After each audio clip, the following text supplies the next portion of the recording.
Eu estava voltando do supermercado quando vi Cassandra parada na garagem, com o celular na mão, tirando fotos do meu carro. Não qualquer carro. O Buick azul que Robert me deu no nosso 30º aniversário de casamento, 3 meses antes de morrer. Estacionei a caminhonete velha do Derek na rua e caminhei até ela. Minhas mãos tremiam segurando as sacolas de compras. "O que você está fazendo, Cassandra?" Ela nem levantou os olhos do celular, anunciando seu carro. "Tem um cara interessado que vem ver amanhã às 2. Desculpa, o quê?" Finalmente ela me olhou. Aquele olhar que eu já conhecia bem. Como se eu fosse uma criança que não entendia as coisas. "Maggie, você mal sai de casa. Esse carro só está ocupando espaço e a gente precisa do dinheiro para reformar a cozinha. Os armários estão caindo aos pedaços. Eu coloquei as sacolas no chão porque minhas pernas pareciam não me sustentar mais. Você não pode vender meu carro." Cassandra suspirou, daquele jeito dramático que ela sempre fazia quando queria me fazer sentir que eu estava sendo difícil.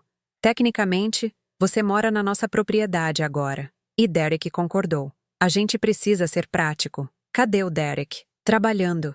Ele confia em mim para resolver essas coisas." Eu não dei permissão. Ela voltou a mexer no celular. "Maggie, você tem 64 anos. Mulheres da sua idade nem deveriam estar dirigindo. É perigoso. A gente está pensando no seu bem." Fiquei ali parada, no meio da garagem que antes era minha, olhando para o carro que Robert havia escolhido com tanto cuidado. Ele sabia que eu amava aquele tom específico de azul. Dizia que combinava com meus olhos. "Eu dirijo perfeitamente bem." Cassandra deu um risinho curto. "Você foi ao supermercado hoje. Antes disso, quando foi a última vez? 2 semanas atrás? 3? Você mal sai dessa propriedade, Maggie. Seja honesta consigo mesma." E ela tinha razão, de certa forma. Eu não saía muito, mas não porque não conseguisse dirigir. Era porque não tinha mais para onde ir. 3 anos atrás, quando Robert morreu, eu me vi sozinha naquela casa grande demais para uma pessoa só. Derek apareceu 1 semana depois do funeral com a Cassandra. Eles se casaram apenas 6 meses antes, e eu mal a conhecia. "Mãe, você não pode ficar sozinha nessa casa enorme. Vende e vem morar com a gente. A gente está precisando de um empurrão para expandir os negócios. Você nos ajuda e a gente cuida de você." Parecia fazer sentido na época. Eu estava perdida, afogada em contas e solidão. A casa tinha valor. Derek estava tentando abrir uma empresa de consultoria em TI, mas precisava de capital inicial. Vendi a casa por $320 mil. Dei 250 mil para ele. Com o resto, eles construíram um anexo nos fundos da propriedade deles. 2 quartos, banheiro, uma salinha. Meu espaço. Só que nunca pareceu meu espaço de verdade. "Derek, eu preciso falar com você." Liguei para ele assim que entrei no anexo. As sacolas do mercado ainda estavam na garagem. Eu tinha esquecido de pegar. "Mãe, estou no meio de uma reunião. A Cassandra quer vender meu carro." Silêncio do outro lado. "Derek." Ele soltou um suspiro longo. "A gente conversou sobre isso." "Faz sentido, mãe. Você não usa. E a cozinha realmente precisa de reforma. Esse carro foi presente do seu pai. Eu sei. Mas ele não ia querer que você ficasse presa a objetos. Papai era prático. Você sabe disso. Prático. Robert era muitas coisas, mas reduzir o último presente dele a ser prático me fez sentir como se tivessem enfiado uma faca no meu peito. Eu não quero vender." "Mãe, para. Você está sendo egoísta. A Cassandra está certa.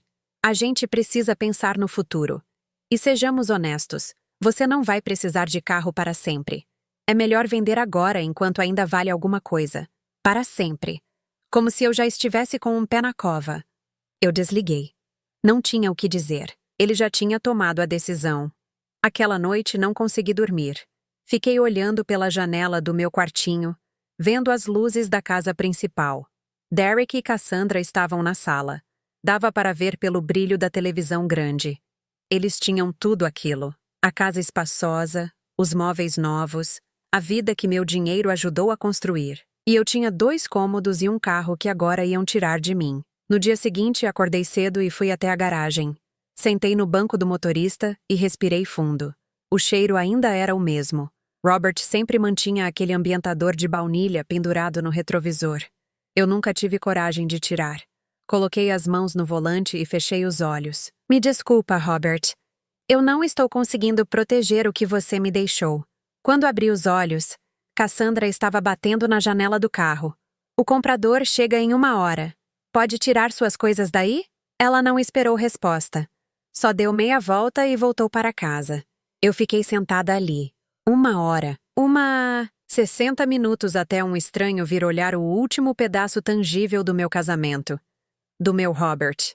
Da minha vida antes de tudo desmoronar. Foi quando eu percebi algo.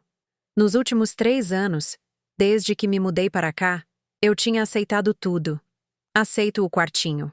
Aceito os comentários da Cassandra sobre como eu deixava a cozinha deles bagunçada quando fazia café de manhã. Aceito o jeito que Derek parou de me visitar no anexo, esperando que eu sempre fosse até a casa principal se quisesse vê-lo. Eu tinha aceitado me tornar invisível, mas tinha uma coisa que eles não sabiam. Quando vendi minha casa, o advogado que cuidou da papelada era um velho amigo de Robert. Ele tinha insistido em adicionar uma cláusula no documento de venda do terreno onde o anexo foi construído. Uma cláusula que Derek assinou sem ler direito, ansioso para receber o dinheiro.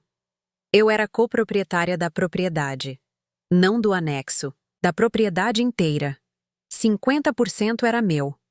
Saí do carro e voltei para o anexo. Procurei na caixa onde guardava documentos importantes. Lá estava. O contrato de compra e venda, com a cláusula no parágrafo 7. Eu não tinha pensado nisso em 3 anos. Mas agora, sentada na minha salinha apertada, com aquele papel na mão, percebi uma coisa. Eles não podiam vender meu carro, porque, tecnicamente, nada nessa propriedade podia ser vendido sem minha assinatura. Peguei o telefone e liguei para Sarah Chain. Ela tinha sido advogada de Robert em questões imobiliárias. Ainda mantinha escritório no centro da cidade. Sarah, é a Margaret Holloway. Preciso muito da sua ajuda. Às 2 da tarde, quando o comprador chegou, eu estava na garagem. Cassandra veio até mim, irritada. Maggie, você não precisa ficar aqui. Eu resolvo isso. Balancei a cabeça. Não vai ter venda. O quê? Eu não dou autorização. E sem minha autorização, você não pode vender nada que esteja nessa propriedade. Ela riu. Aquele riso forçado de quem acha que você está louca. Do que você está falando?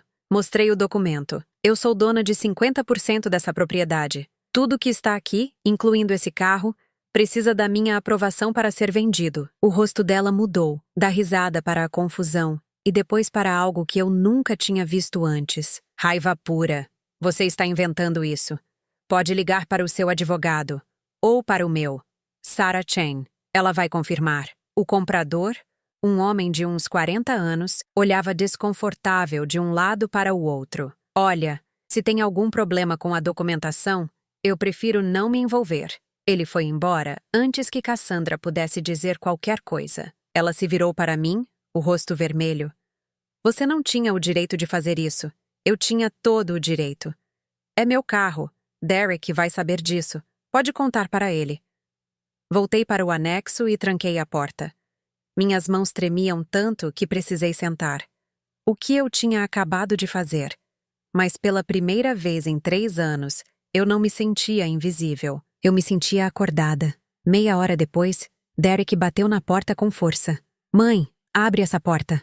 Agora. Abri. Ele estava com o rosto tenso, aquela veia no pescoço que só aparecia quando ele estava muito nervoso. Que história é essa de você ser dona de metade da propriedade? É verdade. Está no contrato que você assinou. Ele entrou, fechando a porta atrás de si. Você está louca? A gente precisa desse dinheiro. Para reformar a cozinha? Derek, vocês têm uma cozinha perfeitamente funcional. Não é só a cozinha, é tudo. O negócio não está indo bem. A gente está com dificuldades. E você achou que a solução era vender o carro do seu pai? Ele passou a mão pelo cabelo, frustrado. Mãe, eu não tenho tempo para sentimentalismos. A gente precisa ser prático. A mesma palavra que ele tinha usado no telefone. Seu pai te deu $250 mil há 3 anos. O que aconteceu com esse dinheiro? Derek desviou o olhar. O negócio precisava de investimentos, equipamentos, marketing. O negócio que não deu certo, você quer dizer? Ele cerrou os dentes. Está difícil para todo mundo. Você não entende como é tentar empreender. Entendo que você pegou o dinheiro da venda da minha casa e desperdiçou. Não foi desperdício. Foram investimentos necessários. E agora você quer o meu carro. O que vem depois, Derek? Você vai me pedir para assinar o anexo? Para eu dar minha parte da propriedade? Ele não respondeu. Mas o silêncio disse tudo. Meu Deus! Era isso, não era? Você e a Cassandra estavam esperando o momento certo. Ninguém disse isso. Mas era o plano. Me fazer sentir que eu sou um fardo até eu aceitar qualquer coisa que vocês pedissem. Você está sendo paranoica. Estou sendo realista. Derek se virou para sair, mas parou na porta. Você vai ter que escolher, mãe. Você pode ser parte dessa família, ou pode ser um obstáculo. Mas não dá para ser os dois. Ele saiu, batendo a porta. Eu me sentei na beirada da cama, tremendo. Não de medo, de raiva, de dor, de uma clareza terrível que eu não queria ter. Meu filho não me via como mãe.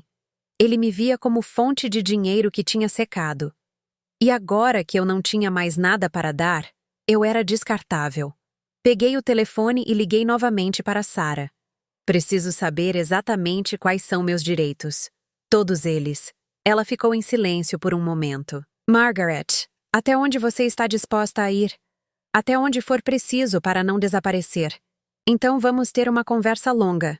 Pode vir ao meu escritório amanhã de manhã? Posso. Desliguei e olhei pela janela. A luz da casa principal estava acesa.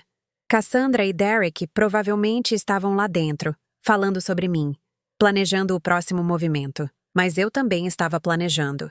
E dessa vez, eu não ia aceitar desaparecer em silêncio.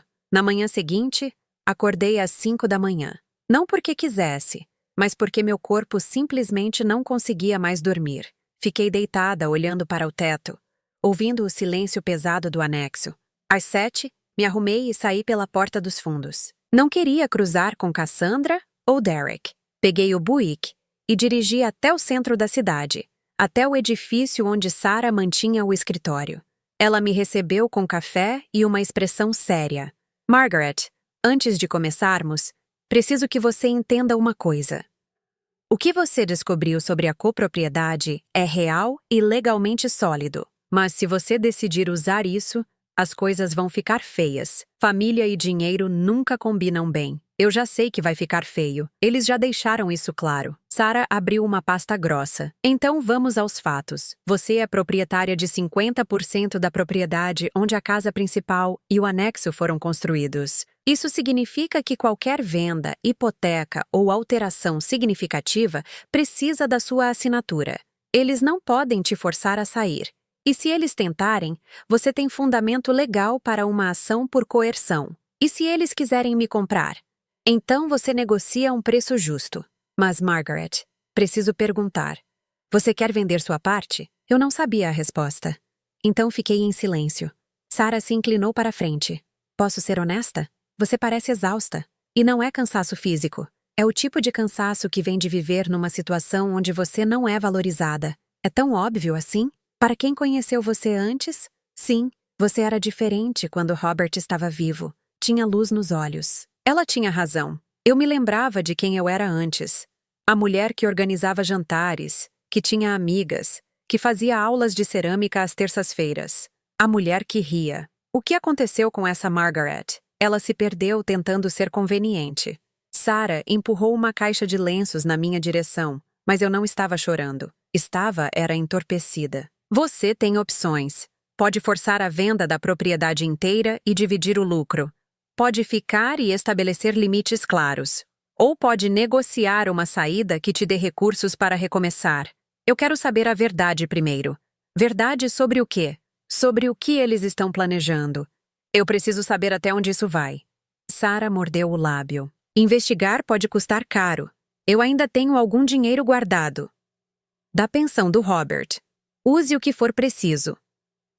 Quando voltei para casa, o carro do Derek não estava na garagem. Cassandra estava na cozinha, visivelmente tensa quando me viu entrar pela porta lateral. Onde você estava? Não achei que precisasse avisar. Ela cruzou os braços. Derek e eu conversamos. Achamos que seria bom para todo mundo se a gente estabelecesse algumas regras de convivência. Regras. Tipo, Avisar quando você vai sair. Não usar a cozinha principal nos horários de pico. Esse tipo de coisa. Eu moro aqui, Cassandra. Não sou uma inquilina. Tecnicamente, você mora no anexo. A casa principal é nossa. Tecnicamente, essa propriedade inteira é 50% minha. O rosto dela endureceu. Você vai mesmo usar isso contra a gente? Eu só estou lembrando os fatos. Ela deu um passo na minha direção. Não era ameaçador, mas tinha algo calculado no movimento. Sabe, Maggie, eu tentei ser paciente. Tentei te incluir. Mas você torna tudo tão difícil. Derek não diz nada porque você é a mãe dele, mas eu vou falar.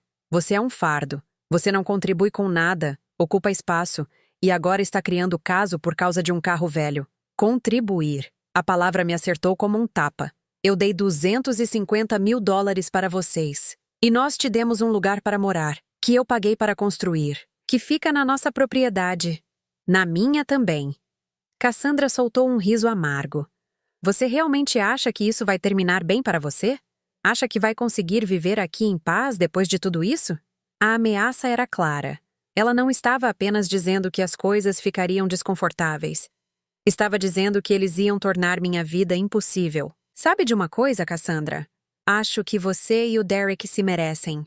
Saí da cozinha antes que ela pudesse responder. De volta ao anexo, tranquei a porta e encostei nela, tremendo.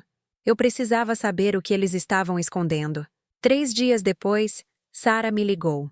Preciso que você venha ao escritório. Pessoalmente. O tom dela me deixou gelada. Quando cheguei, ela estava com uma expressão que eu não conseguia decifrar.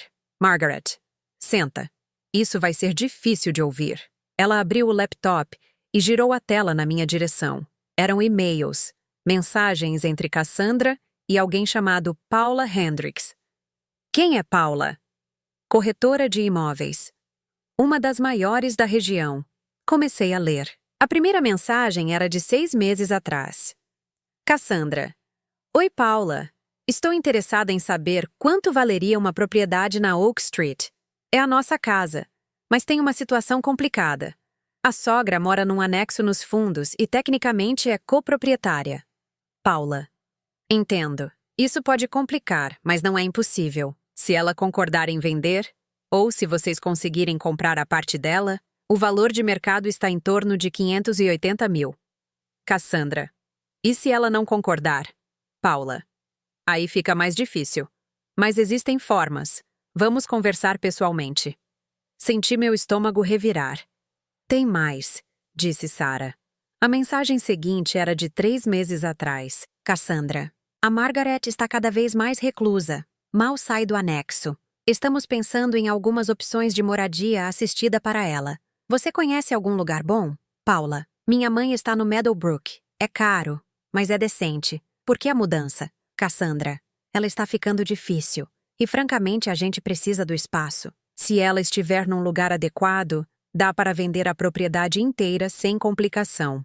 Eu não conseguia respirar direito. Tem mais? Sarah assentiu, hesitante. A última é de 2 semanas atrás. Cassandra. Encontramos um lugar. O Meadowbrook tem vaga a partir do mês que vem. Custa 4 mil por mês.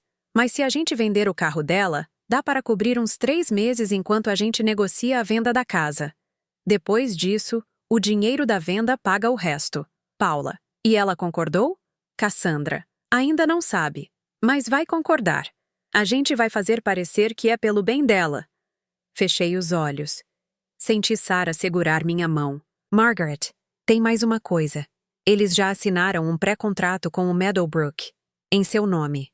Como assim? Eles falsificaram sua assinatura. Tenho uma cópia aqui. Consegui através de um contato no próprio asilo. Quando viram o nome, alguém da administração achou estranho e me ligou porque sabiam que eu tinha cuidado dos assuntos do Robert. Isso é fraude. É. E é crime. Eu fiquei sentada ali, olhando para aqueles e-mails. Meu filho. Meu único filho. Ele não estava apenas tentando me tirar de casa. Ele estava planejando me trancar num asilo usando o dinheiro que viria da venda do meu carro e da minha parte da propriedade. E tinha falsificado minha assinatura. Quanto tempo você acha que eles estavam planejando isso? Sarah respirou fundo. Pelo histórico dos e-mails, quase 1 ano. 1 ano. Enquanto eu acordava todo dia, fazia café, tentava me fazer útil, tentava não incomodar, eles estavam planejando me descartar. Eu não sou louca, Sarah. Eu dirijo bem. Não preciso de asilo. Eu sei. Então, por que eles estão fazendo isso? Ela hesitou. Quer minha opinião honesta? Ganância. A propriedade vale quase 600 mil. Se eles conseguissem te colocar num asilo e vender tudo, mesmo dividindo contigo, eles ficam com muito dinheiro. E Cassandra parece ser o tipo de pessoa que acha que você não merece. Eu me levantei. Precisava andar. Precisava processar. O que eu faço agora? Você tem 3 opções. Pode ir à polícia e denunciar a falsificação. Pode confrontá-los diretamente. Ou pode agir em silêncio e se preparar para o pior. Eu quero me preparar, mas preciso de tempo. Então, vamos trabalhar rápido. Passei os próximos dias como se nada tivesse acontecido. Cumprimentava Cassandra quando a via. Acenava para Derek quando ele chegava do trabalho. Agia normal.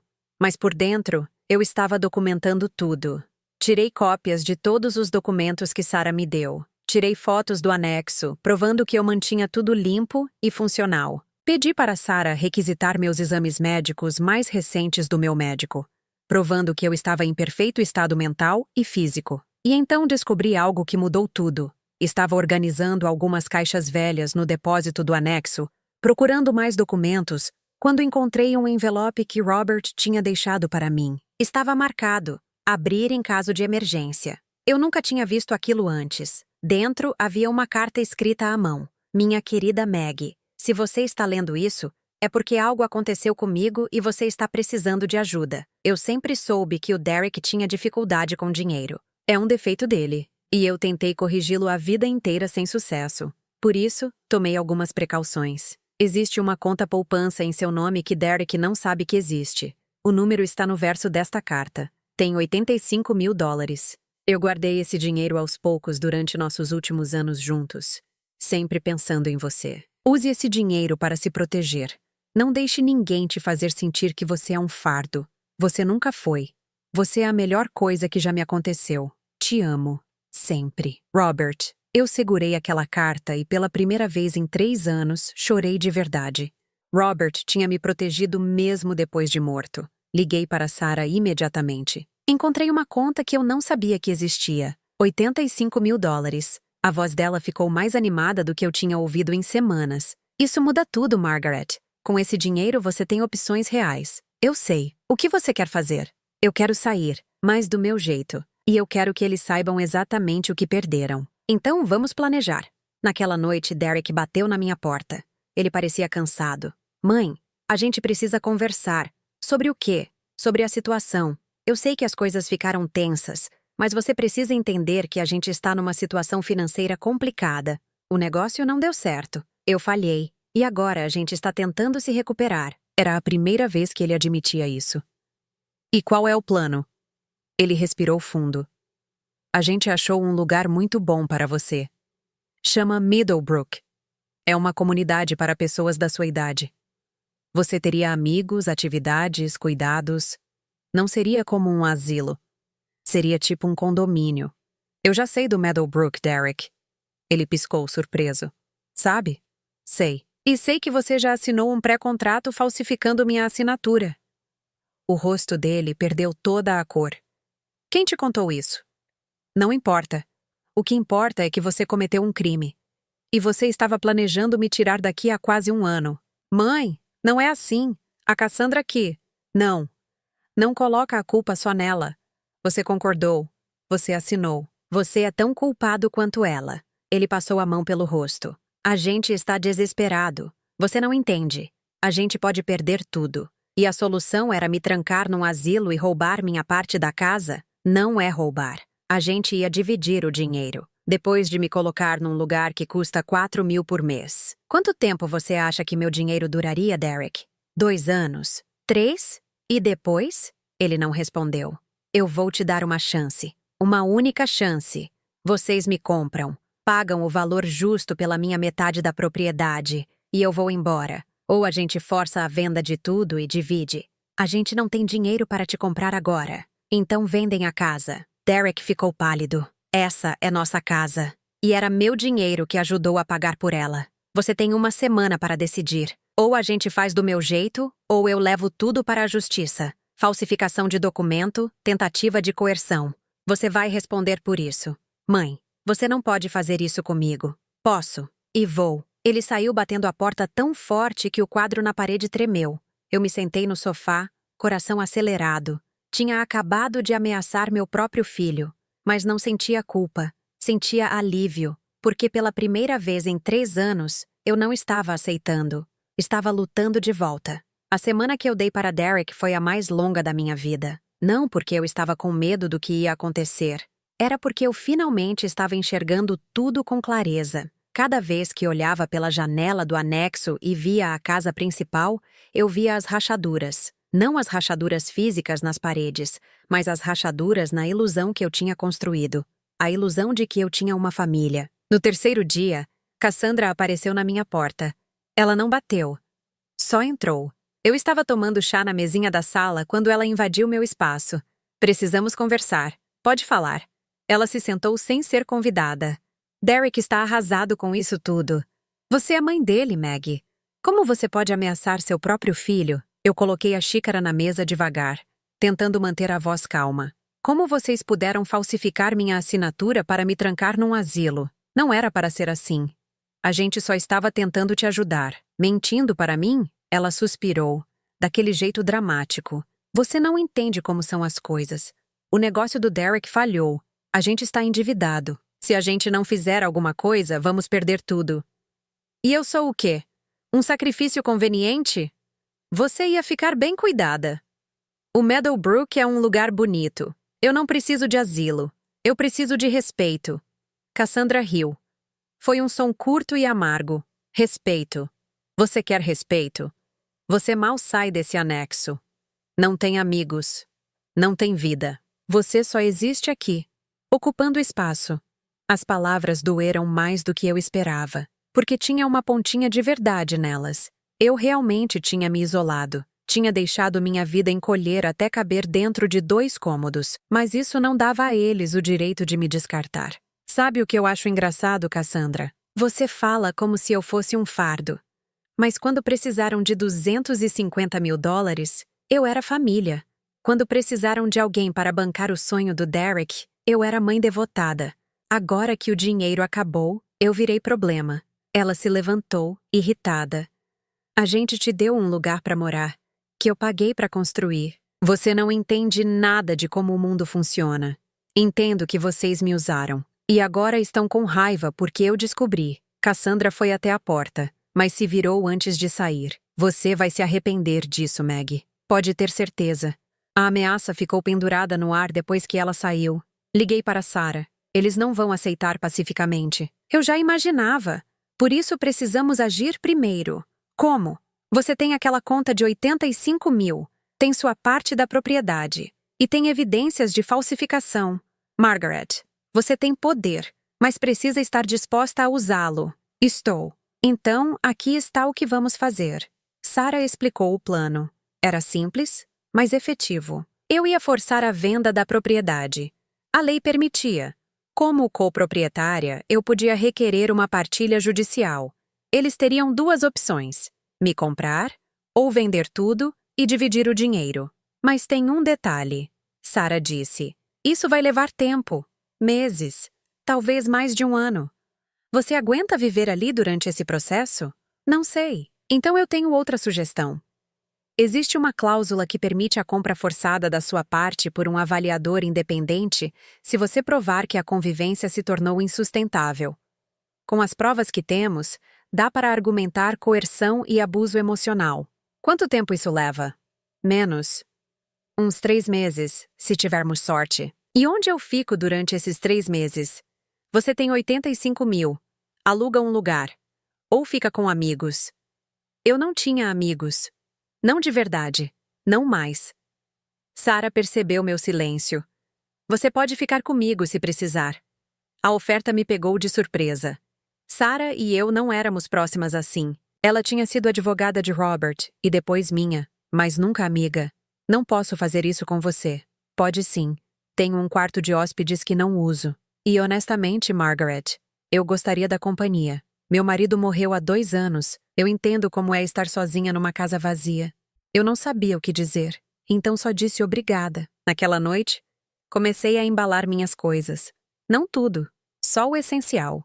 Roupas, documentos, algumas fotos. Deixei a maioria dos móveis porque eles tinham vindo da minha casa antiga e eu não queria mais nada que me lembrasse daquele tempo, daquela ilusão. Estava dobrando uma blusa quando ouvi barulho do lado de fora. Olhei pela janela e vi Derek e Cassandra discutindo perto da garagem. Não conseguia ouvir as palavras, mas os gestos eram claros. Ele estava estressado. Ela estava irritada. Então vi algo que me gelou. Cassandra apontou para o anexo, e Derek balançou a cabeça, negando algo. Ela insistiu, gesticulando com raiva. E então ele concordou. Eles estavam planejando alguma coisa. Mandei mensagem para Sarah. Preciso sair daqui hoje. Ela respondeu em segundos. Vou buscar você em 1 hora. Arruma o essencial. Trabalhei rápido. Enchi 2 malas com roupas. Coloquei documentos numa pasta. Peguei a foto de casamento minha e de Robert e a carta que ele tinha deixado. Quando Sarah chegou, eu estava esperando na porta. Derek apareceu na varanda da casa principal. Onde você pensa que vai? Para um lugar seguro. Você não pode simplesmente ir embora. Posso. E estou indo. Cassandra saiu atrás dele. Você está abandonando sua família. Eu olhei para os dois. Meu filho, que tinha falsificado minha assinatura. Minha nora, que tinha planejado me trancar num asilo. Não. Vocês me abandonaram primeiro. Entrei no carro de Sarah e não olhei para trás. A casa dela era pequena, mas aconchegante. O quarto de hóspedes tinha uma cama de casal, uma cômoda e uma janela que dava para um jardim. Você vai ficar bem aqui? Vou. Obrigada, Sarah. Ela colocou a mão no meu ombro. Você fez a coisa certa. Então por que eu me sinto tão péssima? Porque você ainda ama seu filho. E isso não vai embora só porque ele te machucou. Ela tinha razão. Eu ainda amava Derek, mas tinha percebido uma coisa dolorosa. Amar alguém não significa aceitar ser maltratada. Nos dias seguintes, Sarah entrou com a ação judicial. Ela requisitou a venda forçada da propriedade com base em convivência insustentável e apresentou todas as provas. Os e-mails, a falsificação da assinatura, tudo. Derek me ligou 3 vezes no primeiro dia. Eu não atendi. Na 4ª ligação, atendi. Mãe, pelo amor de Deus, para com isso. A gente pode resolver. Pode. Vocês me pagam o valor justo pela minha parte, ou vendem tudo. A gente não tem esse dinheiro agora. Então, esperem o juiz decidir. Você está destruindo nossa vida. Não, estou protegendo a minha. Desliguei antes que ele pudesse continuar. Cassandra tentou uma abordagem diferente. Ela apareceu na casa da Sarah sem avisar. Sarah me avisou pelo interfone. Ela está aqui. Você quer falar com ela? Não. Manda ela ir embora. Ouvi a voz de Cassandra do lado de fora, alta e irritada. Ela está aí. Eu sei que está. Meg, você vai ter que enfrentar isso em algum momento. Sarah disse algo que eu não ouvi. E então Cassandra foi embora. Você está bem? E Sarah perguntou quando entrou. Estou. Mas não estava. Estava exausta. Cansada de lutar. Cansada de me sentir culpada por me defender. Naquela noite, fui ao Jardim dos Fundos. Sarah tinha um banco debaixo de uma árvore. E eu me sentei ali, olhando para o céu. Meu telefone vibrou. Uma mensagem de um número que eu não conhecia. Abri. Era uma foto. Do anexo. Completamente vazio. Eles tinham tirado tudo. Meus móveis, minhas coisas, tudo. Embaixo da foto, uma mensagem de Cassandra. Você não é mais bem-vinda aqui. Já que foi embora, a gente limpou seu espaço. Se quiser alguma coisa de volta, vai ter que vir buscar. Meu coração disparou. Minhas coisas. A poltrona de Robert. A colcha que minha mãe tinha feito. As poucas coisas que ainda tinham significado. Mostrei a mensagem para Sarah. Isso é roubo, eu sei. Vou ligar para a polícia. Não, Margaret, eles não podem fazer isso. Podem, e fizeram. E se eu for até lá buscar, vai virar uma briga feia. Eu não tenho energia para isso agora. Então o que você quer fazer? Quero que isso termine. Do jeito mais rápido possível. Sarah olhou para mim por um longo momento. Você tem certeza? Porque se a gente acelerar, você provavelmente vai receber menos do que merece. Não me importo. Eu só quero sair disso. Então vamos fazer diferente. Vamos oferecer um acordo. Que tipo de acordo? Você abre mão de tentar recuperar suas coisas. Em troca, eles aceitam uma avaliação rápida e te pagam sua parte em 30 dias, sem prolongar, sem briga judicial que dura anos. E se eles não aceitarem?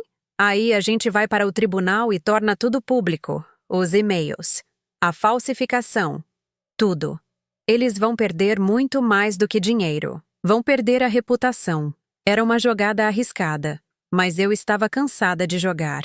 Faz a proposta. Sarah mandou a oferta formal no dia seguinte. 48 horas depois, Derek ligou. A gente aceita. Não houve desculpas. Não houve reconhecimento do que eles tinham feito. Só a aceitação fria de uma transação comercial. Vou mandar os papéis, eu disse. Mãe, não me chama assim. Não depois de tudo.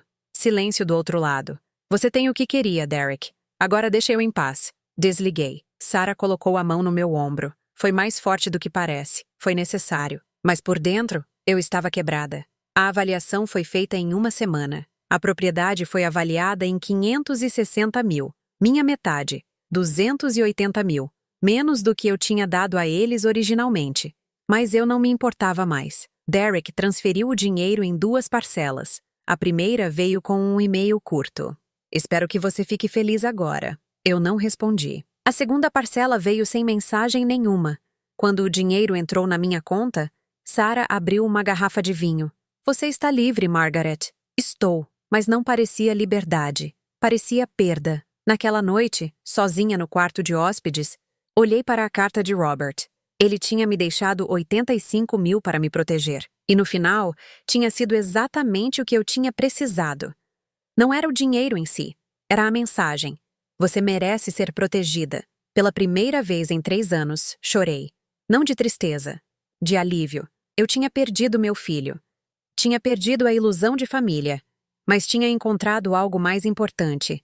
Tinha encontrado minha dignidade de volta. E isso, eu não ia deixar ninguém tirar de mim nunca mais. 3 semanas morando na casa de Sarah. E eu ainda acordava de madrugada esperando ouvir os barulhos da casa principal. O motor do carro de Derek ligando às 7 da manhã. Cassandra abrindo e fechando armários na cozinha. Os sons que tinham se tornado o fundo da minha vida. Mas aqui, na casa de Sarah, só havia silêncio. E eu não sabia se esse silêncio era paz ou vazio. Uma manhã, Sarah me encontrou na cozinha às 5 da manhã, tomando café. Você dormiu? Mais ou menos. Ela se sentou na minha frente. Margaret, o dinheiro já entrou na sua conta. Você pode começar a procurar seu próprio lugar. Não que eu queira que você saia, mas você precisa de um espaço seu. Eu sei. Mas eu não tinha começado a procurar. Não tinha energia. Toda vez que pensava em recomeçar, em montar outra casa, em criar outra vida, eu me sentia exausta. Sarah inclinou a cabeça. Posso ser sincera? Pode. Você está deprimida. E eu entendo. Mas ficar parada não vai melhorar. Você precisa fazer alguma coisa. Qualquer coisa. Como o quê? Não sei. Sair, ver gente. Lembra quando você fazia aquelas aulas de cerâmica? Isso foi há tanto tempo. E daí, você gostava. Eu não respondi. Mas Sarah tinha razão. Eu tinha gostado. Tinha adorado, na verdade. Mas depois que Robert morreu e eu me mudei para o anexo, tinha deixado tudo para trás. Tinha deixado a mim mesma para trás. Naquela tarde, procurei no computador. A escola de cerâmica ainda existia. Tinham aulas às terças e quintas. Vagas disponíveis. Fiquei olhando para a tela por 15 minutos antes de enviar o e-mail. Quero me inscrever para as aulas de terça. A resposta veio em 1 hora. Ótimo!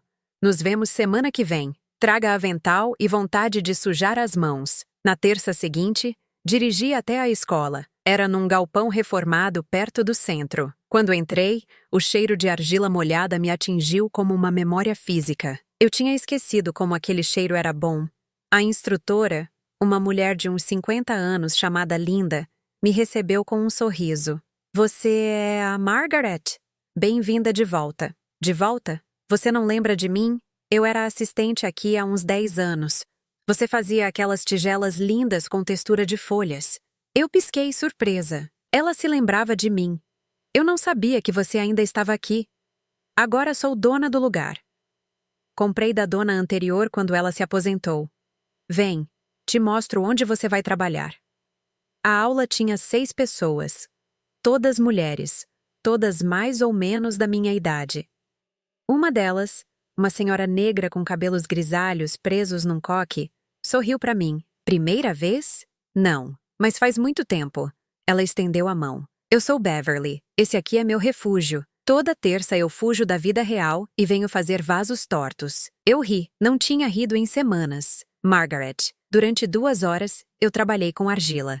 Minhas mãos estavam enferrujadas, os movimentos incertos. A tigela que eu tentei fazer ficou torta, irregular, mas era minha. E tinha algo de libertador em criar alguma coisa com as próprias mãos. No final da aula, Beverly me parou na saída. Você vem semana que vem? Acho que sim. Bom, a gente sempre vai tomar café depois da aula. Você devia vir com a gente. Olhei para o grupo de mulheres conversando perto da porta. Todas pareciam conhecer umas às outras. Todas pareciam confortáveis. Eu não queria me intrometer. Não é intromissão, é convite. Acabei indo. O café era num lugar pequeno 2 quadras adiante. Sentamos numa mesa grande, e pela primeira vez em anos, eu estava numa conversa que não tinha nada a ver com Derek ou Cassandra, ou problemas. Falamos sobre cerâmica, sobre receitas, sobre netos, sobre a vida. Beverly tinha sido professora. Outra mulher, Karen, tinha trabalhado como enfermeira por 30 anos. Uma terceira, Joyce, tinha sido dona de uma loja de flores. Todas tinham histórias. Todas tinham vidas completas que não dependiam de outras pessoas. E eu percebi que eu também tinha tido uma vida assim, antes de deixar tudo de lado. Quando voltei para a casa de Sarah, me senti diferente. Não curada, mas menos quebrada. Sarah estava na sala lendo. Como foi? Foi bom. Ela sorriu. Você está com um pouco de argila no cabelo. Passei a mão na cabeça e ri. Era verdade. Acho que preciso me acostumar de novo. Nas semanas seguintes, comecei a montar uma rotina. Aulas de cerâmica às terças. Café com as mulheres depois. Às quintas, comecei a ir a um grupo de leitura que Beverly tinha mencionado. E aos poucos, minha vida começou a ter formato novamente. Mas sempre havia um vazio. Derek não tinha entrado em contato. Nem Cassandra. Era como se eu tivesse deixado de existir para eles. E parte de mim ainda esperava. Esperava que Derek ligasse. Que admitisse o que tinha feito. Que pedisse desculpas. Mas o telefone nunca tocava. Até que um dia... Tocou. Mas não era Derek. Era um número desconhecido. Atendi com cautela. Alô? Margaret Holloway. Sim. Meu nome é Amanda Kerrigan. Sou advogada do Meadowbrook Assisted Living. Estamos entrando em contato porque recebemos uma reclamação formal contra a senhora. Meu estômago afundou. Que tipo de reclamação? A senhora assinou um pré-contrato conosco, garantindo uma vaga e pagamento inicial. O pagamento nunca foi feito, e a vaga foi mantida reservada por 3 meses. Estamos cobrando uma multa de $10.000 por quebra de contrato. Eu não assinei contrato nenhum. Aquilo foi falsificado. Temos a sua assinatura em arquivo, senhora Holloway. Então é falsa. Eu nunca autorizei nada disso. Silêncio do outro lado. Se a senhora está alegando falsificação, isso é uma questão criminal. Precisaremos abrir uma investigação formal. Façam isso. E vão descobrir que quem falsificou foi minha nora, Cassandra. A advogada hesitou. Entendo. Nesse caso, vou precisar encaminhar isso para o departamento jurídico. Mas a senhora compreende que, se provarmos que a assinatura é válida, a multa será cobrada? Provem primeiro. Desliguei, tremendo. Liguei para Sarah imediatamente. Eles estão tentando me cobrar por aquele contrato falso. Deixa comigo. Vou mandar toda a documentação provando a falsificação. Eles vão recuar. E se não recuarem, aí a gente processa. E ganha. Mas aquela ligação me abalou.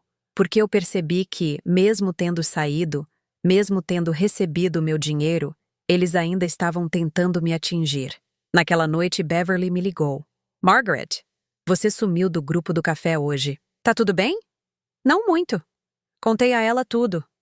Sobre Derek, sobre Cassandra, sobre o asilo, sobre a falsificação, sobre como eu ainda me sentia culpada por ter me defendido. Beverly ficou em silêncio por um longo momento. Margaret, posso te contar uma coisa? Meu filho fez a mesma coisa comigo, há 5 anos. Ele casou com uma mulher que me odiava. Tentaram me convencer a vender minha casa para investir no negócio deles. Quando eu recusei, Me cortaram da vida deles. Não vejo meu neto há 3 anos. Eu não sabia, porque eu não conto para todo mundo. Mas você precisa ouvir isso. Não foi sua culpa. Você não destruiu sua família. Eles que destruíram. E a culpa que você sente? Isso é só prova de que você ainda tem coração. Eles não têm. As palavras dela me atingiram fundo. Como você lida com isso? Eu vivo. Faço cerâmica. Leio livros. Tenho amigas. Construí uma vida que não precisa deles para ter sentido. E você vai fazer o mesmo. Depois de desligar, fiquei pensando. Beverly tinha razão. Eu tinha passado tanto tempo esperando que Derek voltasse, que se desculpasse, que percebesse o que tinha perdido. Mas ele não ia fazer isso. E eu não podia continuar esperando. No dia seguinte, comecei a procurar apartamentos. Pequenos, de 1 quarto. Lugares que fossem só meus. Encontrei um numa área tranquila, perto de um parque. Tinha uma varanda pequena com vista para as árvores. O aluguel era razoável. Dava para mobiliar sem gastar todo o dinheiro da venda. Marquei a visita para o fim de semana. Quando contei para Sarah, ela pareceu feliz e triste ao mesmo tempo. Você encontrou seu lugar. Acho que sim. Vai sentir falta de mim? Sempre. Mas você precisa do seu espaço. E eu preciso do meu. Você salvou minha vida, Sarah. Ela balançou a cabeça. Não, você salvou a sua própria vida. Eu só te dei um lugar para respirar enquanto você fazia isso. 2 semanas depois, assinei o contrato do apartamento. Usei parte do dinheiro para mobiliar. Nada caro, nada extravagante, mas tudo escolhido por mim. Pela primeira vez em 3 anos, eu tinha um lar que era completamente meu. Na noite antes de me mudar, Sarah fez um jantar. Só nós duas. Para novos começos, ela disse, levantando a taça de vinho. Para novos começos. Mas quando fui dormir, chorei. Porque mesmo com tudo que tinha acontecido, ainda doía. Perder um filho dói. Não importa o quanto ele tenha te machucado. E eu sabia que essa dor ia ficar comigo por muito tempo. Mas pela primeira vez, eu também sabia que conseguiria viver com ela. Porque eu não estava mais sozinha. Eu tinha Beverly, tinha Sarah, tinha as mulheres da cerâmica. Eu tinha uma vida que não dependia de ser aceita por quem não me valorizava. E isso era mais do que eu tinha tido em anos. Na manhã da mudança, enquanto colocava as últimas caixas no carro, meu telefone tocou. Era Derek. Atendi, sem saber o que esperar. Mãe, sua voz soava cansada. O que você quer, Derek? Silêncio. Depois, ele disse algo que eu não esperava. Cassandra e eu estamos nos separando. Fiquei parada no meio da calçada, caixa nas mãos. O quê? Ela. Não era quem eu pensava que era. Descobri que ela estava tendo um caso. Há meses. Eu não sabia o que dizer. Sinto muito. Você sente? Eu sinto que você está machucado. Não sinto que seu casamento acabou. Ele soltou um riso sem graça. Justo. É só isso que você queria me dizer? Não. Eu queria dizer que sinto muito. Pelo que a gente fez com você. As palavras que eu tinha esperado ouvir por meses. Mas agora, elas pareciam vazias. Você sente por que aconteceu? Ou porque agora você está sozinho e percebeu como é? Ele não respondeu. Derek, eu te perdoo, mas não vou esquecer. E não vou voltar. Eu não pedi para você voltar. Eu sei, mas preciso deixar claro. Eu te amo. Sempre vou amar, mas não confio mais em você. E sem confiança não tem relação. Mãe, eu tenho que ir. Cuida-te. Desliguei antes que ele pudesse dizer mais alguma coisa. E pela primeira vez, não me senti culpada por ter encerrado a ligação. Coloquei a última caixa no carro, fechei o porta-malas e olhei para a casa de Sarah uma última vez. Ela estava na varanda, acenando. Acenei de volta, entrei no carro e dirigi para minha nova vida. Uma vida onde eu não era definida por quem me rejeitava, mas por quem eu escolhia ser. 6 meses no apartamento novo. E eu ainda me pegava esperando que alguém invadisse meu espaço. Que batesse na porta sem avisar. Que me dissesse como eu deveria viver. Mas ninguém vinha. Porque era meu espaço. Só meu. As manhãs tinham se tornado minha parte favorita do dia. Eu acordava cedo, fazia café na minha cafeteira pequena e sentava na varanda vendo o parque acordar. Pessoas correndo, cachorros sendo passeados, vida acontecendo. E eu fazia parte dela novamente, As aulas de cerâmica tinham se tornado semanais. Eu e Beverly tínhamos virado amigas de verdade. Não do tipo que só se vê em eventos. Do tipo que liga quando precisa desabafar. Que aparece com bolo quando a outra está triste. Num sábado, ela apareceu no meu apartamento com uma caixa. Trouxe isso para você. Achei que ia gostar. Abri. Dentro tinha um conjunto de pratos de cerâmica. Feitos à mão. Irregulares. Cada um único. Beverly, são lindos. Fiz pensando em você. Cada prato é diferente, mas juntos fazem sentido. Como a gente. Eu abracei ela sentindo um nó na garganta. Obrigada. Depois que ela foi embora, coloquei os pratos no armário e percebi que aquele apartamento estava começando a parecer um lar de verdade. Não porque tinha móveis bonitos ou decoração cara, mas porque tinha histórias, tinha significado, tinha vida. Naquela semana, Sarah me ligou. Margaret, preciso te contar uma coisa. O Meadowbrook desistiu da cobrança. Confirmaram que a assinatura foi falsificada e arquivaram o caso. Senti um alívio enorme. Então acabou? Essa parte sim, mas tem outra coisa. Eles estão considerando processar Derek e Cassandra por fraude. Meu estômago apertou. Eles merecem, Sarah disse. Mas eu precisava te avisar porque você pode ser chamada como testemunha. Eu vou? Provavelmente, se você estiver disposta. Fiquei em silêncio. Parte de mim queria que eles pagassem pelo que fizeram, mas outra parte só queria esquecer. Seguir em frente. Eu penso e te aviso. Tudo bem, sem pressão. Mas a ligação me deixou inquieta, porque mesmo tendo saído, mesmo tendo construído uma vida nova, o passado ainda me alcançava. Naquela noite, tive um sonho. Estava de volta na casa principal, mas tudo estava vazio. Sem móveis, sem pessoas. Só eu, andando pelos cômodos, procurando algo que eu não conseguia encontrar. Acordei suando, coração acelerado. Levantei, fui até a cozinha, tomei água.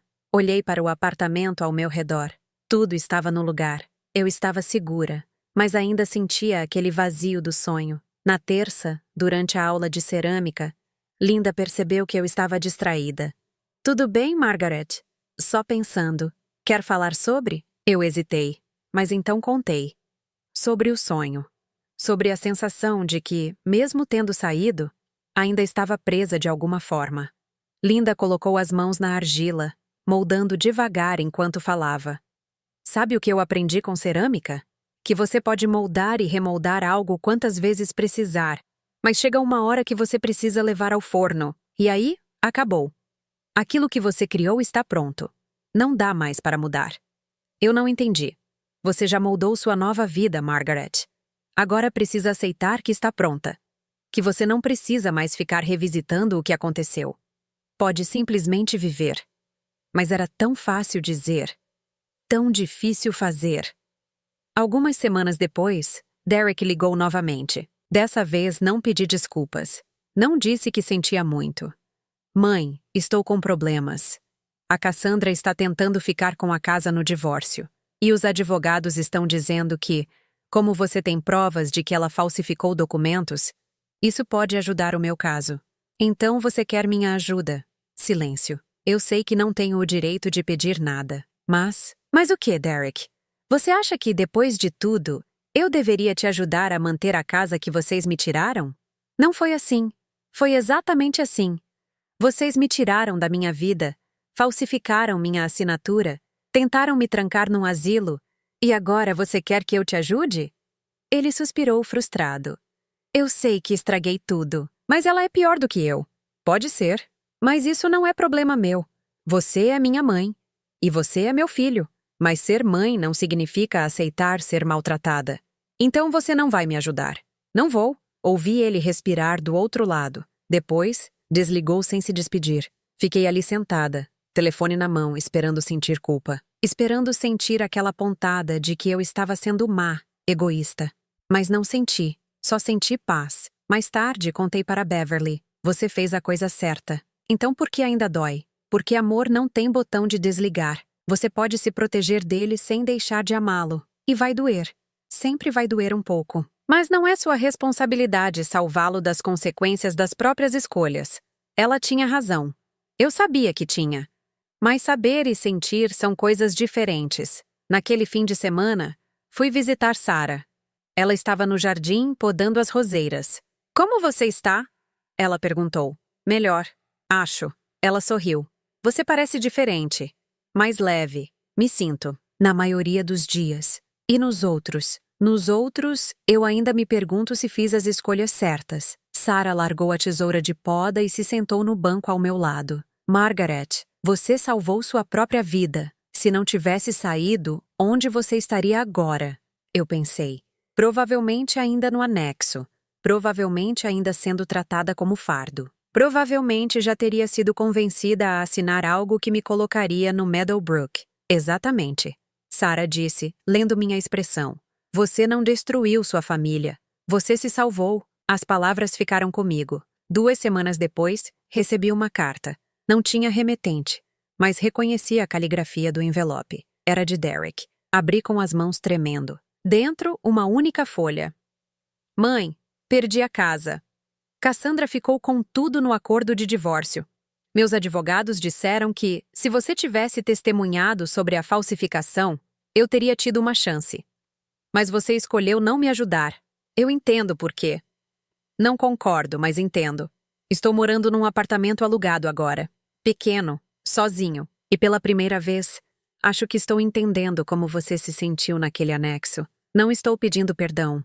Não sei se mereço. Só queria que você soubesse que eu penso em você. E que sinto falta de quem você era quando eu era criança. Da mãe que me fazia panquecas no domingo. Que ficava acordada comigo quando eu estava doente. Não sei se essa mãe ainda existe. Mas se existir, queria que ela soubesse que eu sinto muito. Derek. Eu li a carta 3 vezes. E pela primeira vez, senti algo diferente em relação a ele. Não raiva. Não mágoa. Só uma tristeza profunda pelo que poderia ter sido e nunca foi.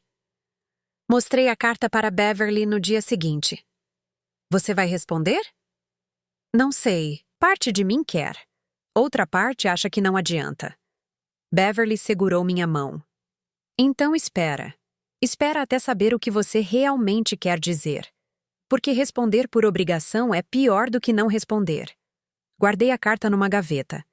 E toda vez que pensava nela, me perguntava o que eu realmente sentia. Meses passaram. O inverno chegou, e com ele uma sensação de que algo estava mudando dentro de mim. Eu não pensava mais em Derek todos os dias. Não checava meu telefone esperando uma ligação dele. Não me sentia culpada por estar vivendo minha vida.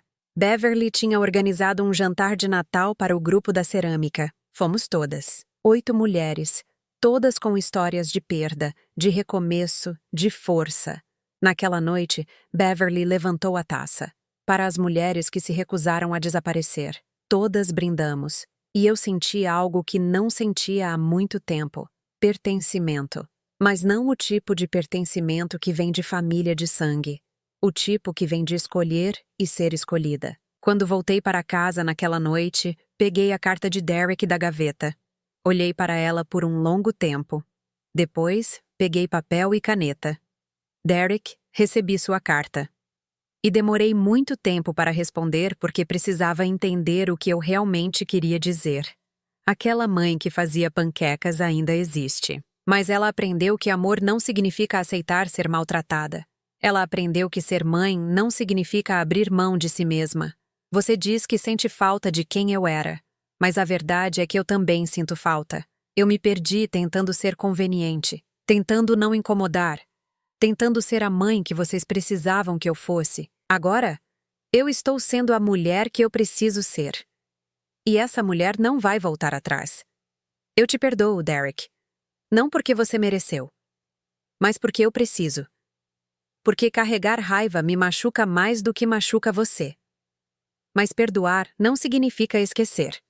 Não significa aceitar você de volta na minha vida como se nada tivesse acontecido. Se um dia você quiser me conhecer de novo, de verdade, sem segundas intenções, sem precisar de nada, eu posso considerar, mas tem que ser honesto, e tem que ser no meu tempo. Até lá, cuida-te. Margaret, não assinei como mãe, porque naquele momento, eu não me sentia como mãe dele, me sentia como eu mesma. Coloquei a carta no correio no dia seguinte. E não fiquei esperando resposta.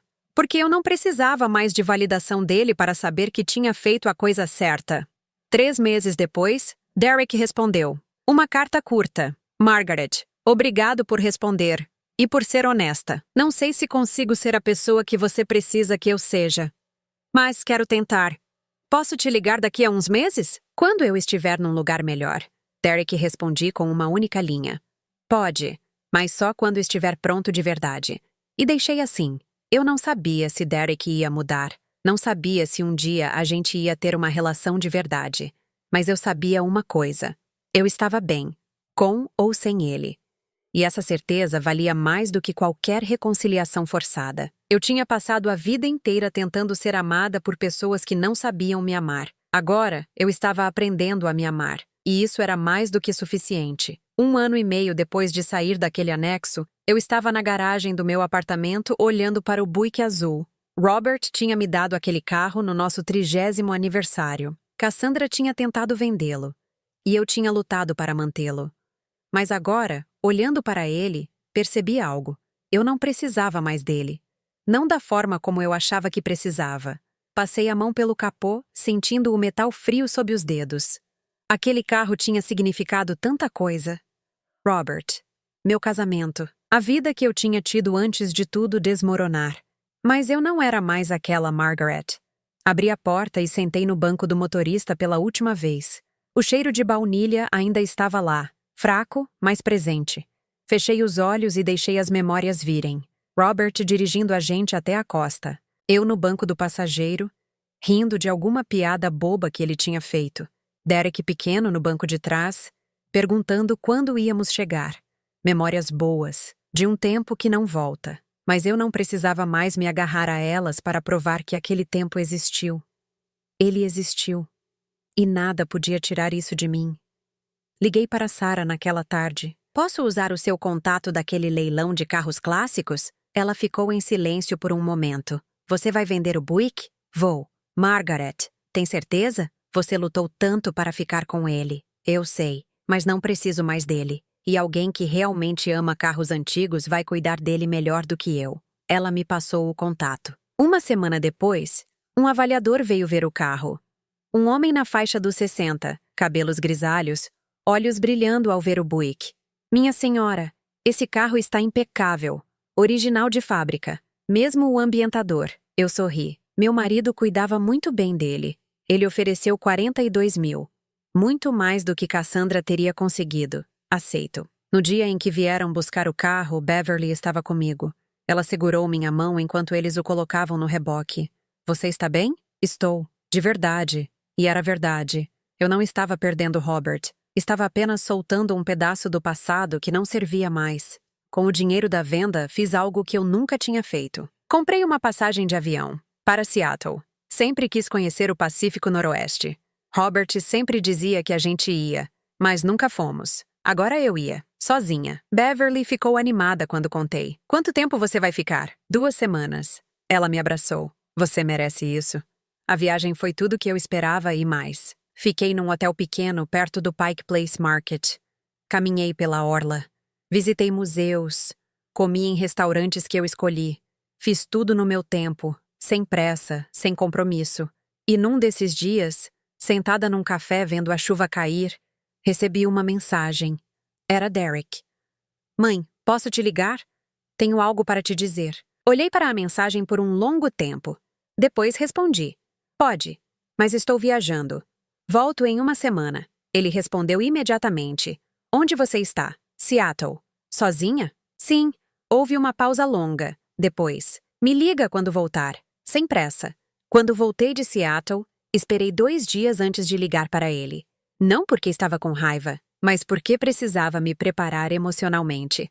Derek atendeu no segundo toque. Mãe. Oi, Derek. Silêncio constrangido. Como foi Seattle? Foi maravilhoso. Você foi sozinha mesmo? Fui. E foi exatamente o que eu precisava. Ele soltou um suspiro longo. Eu não teria coragem de viajar sozinho. Você aprende quando precisa. Outro silêncio. Depois ele disse. Mãe, eu comecei terapia. Faz 3 meses. Fiquei surpresa. Mesmo? O terapeuta disse que eu tenho problemas sérios com limites, com manipulação, com a forma como eu trato as pessoas que amo. Eu não disse nada. Deixei ele continuar. Ele me fez escrever uma lista de todas as vezes que eu te magoei. Levei 4 sessões para terminar. Derek, você não precisa. Preciso te dizer isso. Porque passei a vida inteira achando que você era obrigada a me aceitar não importa o que eu fizesse. E quando você parou de aceitar, eu fiquei com raiva. Como se você tivesse me traído. A voz dele estava tremendo. Mas você não me traiu. Eu que te traí. Repetidamente. Eu senti lágrimas queimando nos olhos, mas não as segurei. Obrigada por dizer isso. Não estou pedindo para você me perdoar. Sei que você já disse que perdoou, mas não sei se acredito que alguém possa perdoar o que eu fiz. Só queria que você soubesse que estou tentando ser diferente. Eu acredito em você. Mesmo? Acredito que você está tentando. Se vai conseguir, só o tempo vai dizer. Ele riu. Um som sem humor. Justo. Derek, posso te fazer uma pergunta? Pode. Por que agora? Por que você está fazendo terapia agora? Ele hesitou. Porque perdi tudo. A casa, Cassandra, meu negócio. E no meio de tudo isso, percebi que a única pessoa que sempre esteve do meu lado era você. E eu te destruí. Você não me destruiu. Você me machucou. Mas eu sobrevivi. Eu sei. E isso me assusta mais do que tudo. Porque significa que você não precisa mais de mim. Eu respirei fundo. Não preciso. Mas isso não significa que não quero você na minha vida. Só significa que não vou aceitar qualquer coisa só para ter você perto. Entendo. Ficamos em silêncio por um momento. Mãe, posso te ver? Pessoalmente? Não agora. Mas quando você estiver pronta? Pode. Mas tem condições. Quais? A gente se encontra num lugar público. A gente vai devagar. E se em algum momento eu sentir que você está tentando me manipular, eu vou embora e não volto. Entendido? Entendido. Marcamos para daqui a 2 semanas. Um café no centro da cidade. Quando contei para Beverly, ela me perguntou: você está pronta para isso? Acho que sim, mas se não estiver, eu saio. Essa é minha garota. No dia do encontro, cheguei 15 minutos adiantada. Escolhi uma mesa perto da janela onde eu podia ver a rua. Onde eu podia sair facilmente se precisasse. Derek chegou pontualmente. Ele estava mais magro, com olheiras profundas. Parecia cansado. Parecia humano. Oi, mãe. Oi. Ele se sentou, nervoso. Obrigado por vir. De nada. Pedimos café. E então ele começou a falar. Não foi uma conversa fácil. Ele admitiu coisas que eu já sabia. Admitiu coisas que eu não sabia. Falou sobre como Cassandra o manipulava. Mas também reconheceu que ele tinha deixado. Falou sobre dinheiro. Sobre como ele sempre achou que merecia mais do que tinha. Sobre como ele via as pessoas, incluindo eu, como recursos. Eu escutei. Não interrompi. E quando ele terminou, eu disse: eu aceito suas desculpas. Mas entenda uma coisa, Derek. Perdoar não significa esquecer. E não significa que tudo volta a ser como era. Eu sei. Se a gente vai ter alguma relação, vai ser uma relação nova. Construída devagar. Com limites claros. Eu entendo. E aceito. Tomamos café por mais 1 hora. Conversamos sobre coisas pequenas.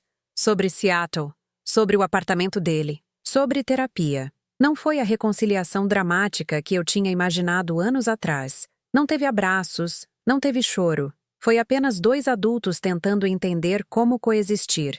E por enquanto, era o suficiente. Quando saí daquele café, não senti felicidade. Não senti paz completa, mas senti algo importante. Senti que eu tinha o controle da minha própria vida. 6 meses depois, Derek e eu estabelecemos uma rotina. Café 1 vez por mês, mensagens ocasionais. Ele nunca pediu dinheiro, nunca tentou me fazer sentir culpada. E nas raras vezes que ele escorregava, eu dizia: não vou aceitar isso. E ele parava. Não era uma relação mãe-filho tradicional, mas era honesta. Beverly me perguntou uma vez: você é feliz com isso? Eu pensei antes de responder. Feliz não é a palavra, mas estou em paz. E isso é mais importante. Ela concordou. Uma tarde, eu estava organizando gavetas quando encontrei o ambientador de baunilha que tinha tirado do Buick antes de vendê-lo. Tinha guardado sem perceber. Segurei ele por um momento, depois joguei no lixo. Não com raiva. Não com tristeza. Apenas soltando. Sarah veio me visitar naquele fim de semana. Sentamos na varanda com vinho, vendo o sol se pôr. Você parece diferente, ela disse. Como assim? Mais leve. Como se tivesse finalmente soltado um peso. Eu acho que soltei. O peso de precisar ser amada de uma forma específica. O peso de precisar provar meu valor. Ela levantou a taça. Para mulheres que se recusam a desaparecer. Eu brinquei com ela. Para mulheres que aprendem que não precisam da aprovação de ninguém para existir. Na semana seguinte, Beverly organizou uma exposição pequena das nossas cerâmicas, num café local. Nada grande, apenas nosso grupo mostrando o que tinha feito ao longo dos meses. Eu expus 3 peças. Tigelas irregulares, cada uma com texturas diferentes. Imperfeitas. Únicas. Uma mulher comprou as 3. Disse que elas eram exatamente o que ela procurava. Algo feito à mão, com história. Quando ela pagou, eu percebi algo. Eu tinha criado algo de valor, com minhas próprias mãos. E alguém tinha escolhido isso. Tinha me escolhido. Naquela noite, sozinha no apartamento, olhei ao meu redor. As paredes que eu tinha pintado, os móveis que eu tinha escolhido, os pratos de Beverly na estante, as fotos de Seattle na parede, uma vida que era completamente minha. Tinha levado 64 anos para chegar aqui, para entender que eu não precisava ser conveniente, que eu não precisava encolher para caber nas expectativas de outras pessoas, que eu podia simplesmente existir, plenamente, e que isso era mais do que suficiente. Peguei meu telefone e olhei para a última mensagem de Derek. Obrigado por não desistir de mim, mãe. Eu não tinha respondido ainda. Não porque estava com raiva, mas porque estava pensando no que dizer. Finalmente digitei. Eu nunca desisti de você, Derek. Mas aprendi que amar você não significa me perder. E essa foi a maior lição da minha vida. Enviei e coloquei o telefone de lado. Lá fora, o parque estava quieto. A noite tinha caído.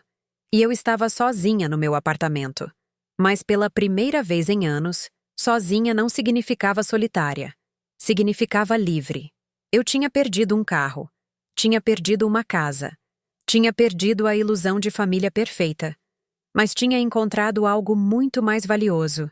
Tinha encontrado a mim mesma. E ninguém, nunca mais, ia tirar isso de mim. Eu olhei para o espelho na parede e vi uma mulher que eu não via há muito tempo. Uma mulher que não estava tentando ser nada além dela mesma. Uma mulher que tinha aprendido que o maior ato de amor próprio é se recusar a desaparecer. E essa mulher estava em paz, finalmente.